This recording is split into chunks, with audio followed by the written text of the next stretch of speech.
Hi everyone, so this is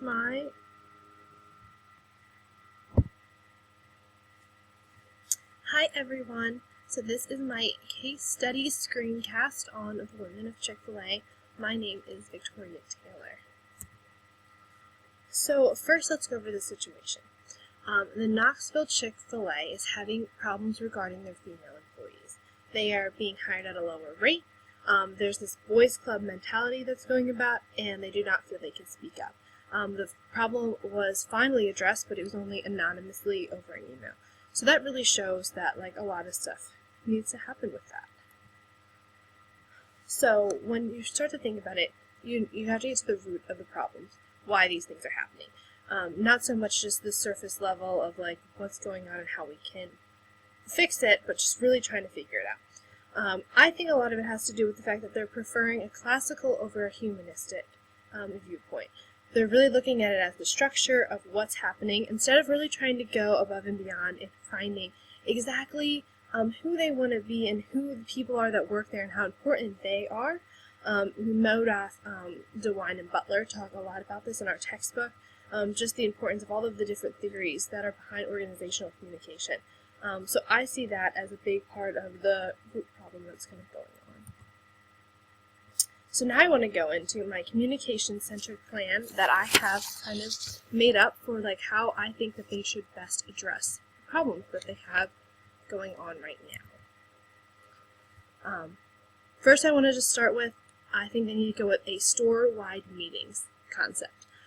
Now I understand that there is definitely some pros and cons to this, and we'll talk about those things later, but they just need to establish this whole idea that they sit down and they talk about what's going on. These need to be safe, open spaces where everyone feels like they can share whatever they need to share.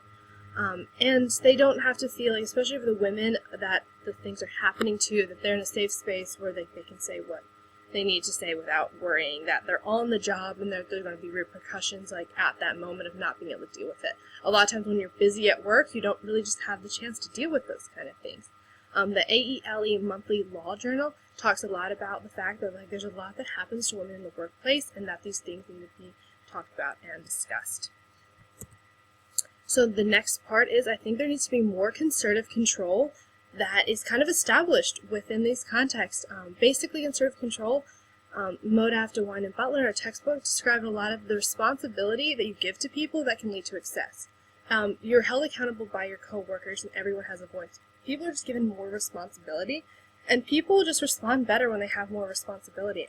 I truly believe, and I've really seen in my jobs, that people just really can feel more motivated to do things and do them right if it comes back to them, and that it's not just that they're working for this big company that they don't really have any voice in. And it was cool. The Communication and Theater Association of Minnesota Law talks about how they have some concerted control games that I think could be used and applied to the monthly meetings.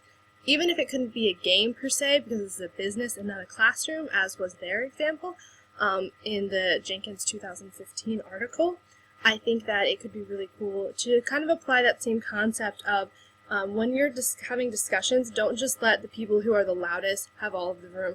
Make sure that you're incorporating everybody and everybody's thoughts and feelings are addressed. So now I want to talk about the benefits of the plan as well as some of the shortcomings.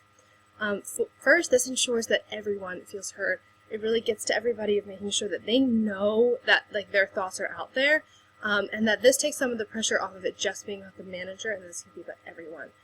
That's what the concerted control really do. It'll really place the responsibility back on the workers, and then I think that'll lead to a lot because the manager has been a part of some of the problems, and if the workers feel they have more of a voice, hopefully they're going to be able to do something about that.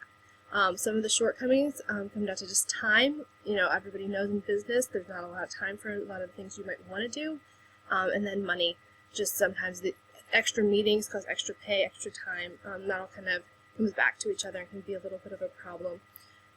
Psychology Today in 2015 also has a great article that talks about the last point, which is it's difficult to change someone's opinion. I think that a lot of times people forget about that. People are less likely to change their minds, especially if they're feeling worse about themselves, so you really want to consider those things. Finally, the days of the boys' clubs are gone. And this needs to be made clear. We are respecting our coworkers. We're going to take control of the workplace that we're in. We're going to feel respected. Thank you.